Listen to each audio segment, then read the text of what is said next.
o emosional sarsıntı keçirir.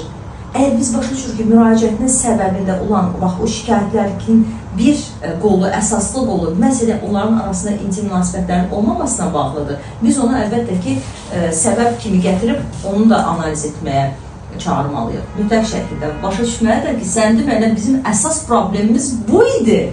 Bu problemi həll olunarsa, digər bir başqa istiqamətlərdə də hər şey öz yoluna düşəcək. Çünki aralarında ciddi bir boşluq var. Onlar bunun fərqində deyirlər. Ya ayrılıq dərəcəsinə gəlib çatırlar, sonra gəlirlər. Ya da ki, artıq ayrılığın elə bir ki, astanasındadılar da, bilmirlər ayrılsınlar, yoxsa ayrılmasınlar. Ya bu həddə.